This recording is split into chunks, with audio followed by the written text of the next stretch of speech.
So we've got part 175 of the WNBA Has an Angel Wilson problem. And we have covered everything from her saying she felt scared playing in Indiana when Indiana have the All-Star game.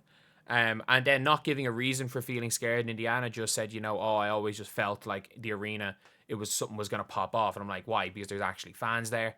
To the Caitlin Clark shoe situation, where she basically emboldened an angry mob towards a 22-year-old, even though she knew she had a shoe. And by the way, like, the stuff that was happening in that situation, people are like, oh, what did you want her to do? Not say anything.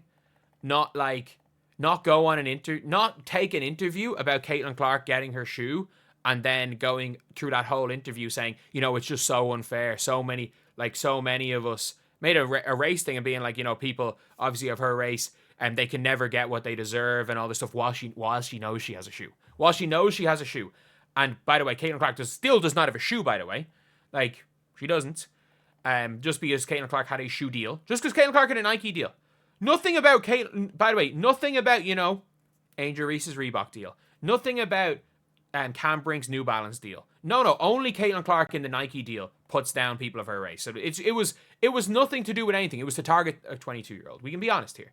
And again, that is what I've determined from all of this. Again, the only person in these situations, the only person who can guarantee, who can know for a fact what Angel Wilson is thinking is Angel Wilson.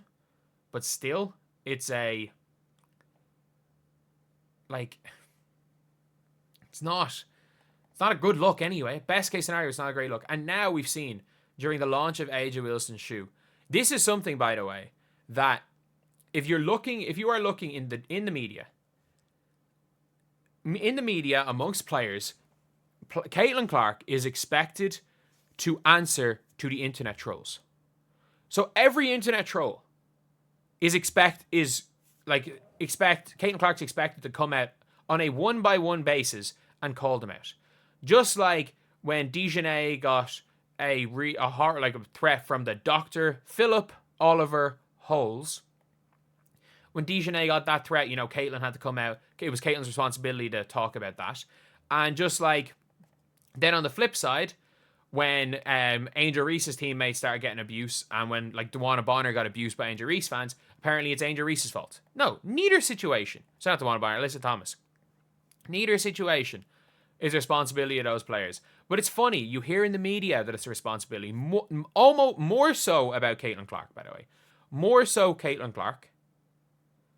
But why is it that when they are responsible, and it is, the reason I say more so Caitlin Clark is it is, Angel Reese, people are calling out Angel Reese for random internet trolls as well. Why is it that Angel Wilson continuously promotes and hangs out with the worst of the worst? Could you imagine? I'm not. This person goes by. I'm not even going to freaking give them a name because I don't think they're worth the time.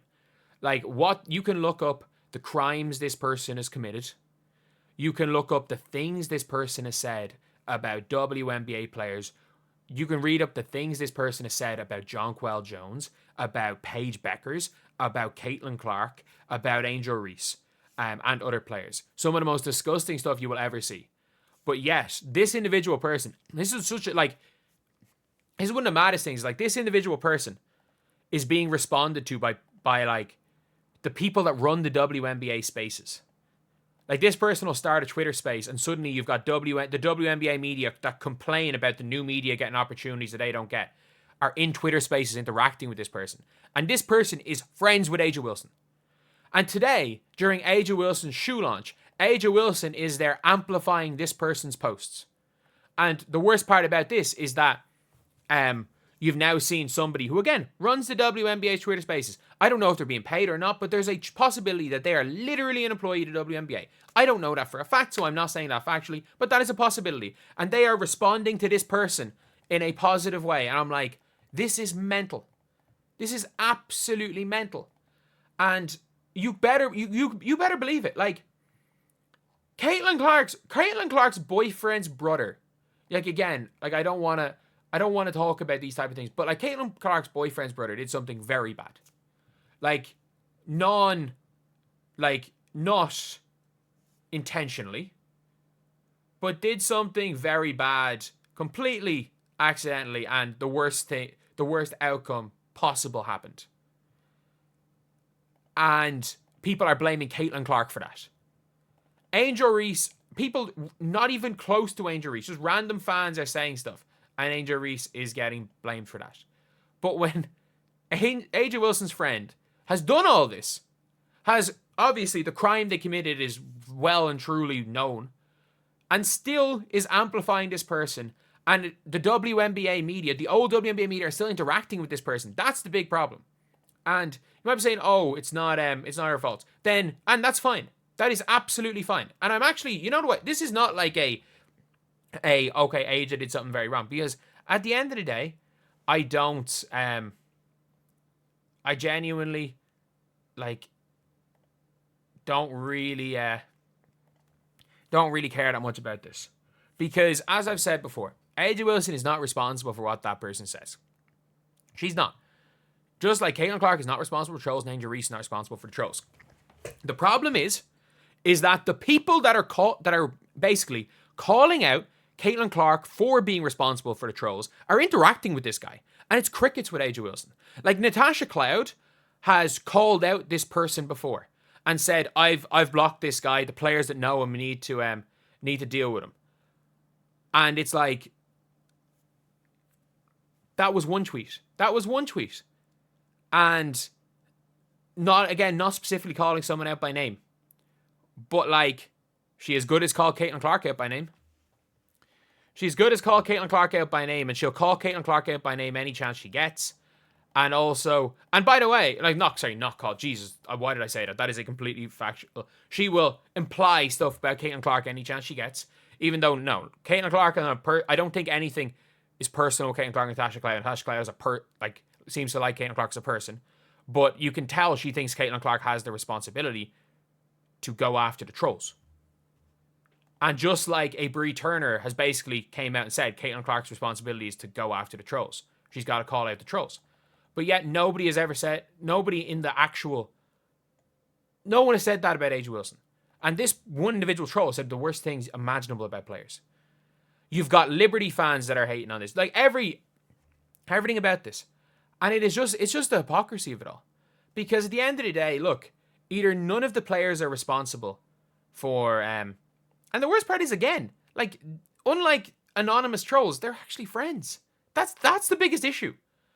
Is that Caitlin Clark responsible for anonymous trolls. AJ Wilson's friends can say whatever the hell they want about any other player, and still AJ Wilson's going to amplify them on her social media. And she just doesn't care. She just genuinely does not care.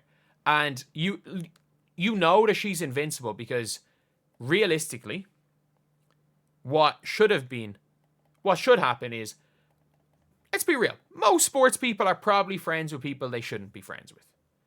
You just don't publicly do it. You just don't publicly interact with the lowest of, like, a horrible, horrible, horrible person. But that's the weird thing, is that, like, the WNBA media does this, and the WNBA players do this, and you wonder why, like, there are people that aren't fans. And then if you're not a fan of AJ Wilson, just because you can literally write an essay about stuff that I could write an essay about reasons I don't like AJ Wilson, and absolutely zero of them have to do about what she looks like or where she came from. I could write an entire essay about why I don't like AJ Wilson, but yet people will boil that down to, oh, you're a racist. And that's one of the biggest problems. And that's the problem when it comes to WNBA media. You've got these stans that don't like basketball, that absolutely don't like basketball, that like AJ Wilson for I don't know what reason. Like, I'm sorry, like, if it's a non-basketball thing, why not freaking stan Aaliyah Boston or something? She seems like a good person. She seems like a great person. Why not stan Fee Collier? Oh wait. This group of people tried to make it out and call out Fee Collier for, like, I don't even know. They literally tried to make it so that people were hyping up Fee Collier because of race. Like, I don't know. Like, I'm sorry, if you put her beside AJ Wilson, how are you meant to tell? Like, I'm literally colorblind. I would have assumed, I don't know. Like, what difference does this all make? And that's the problem. And that is the problem. And Angel Wilson is the center of the galaxy.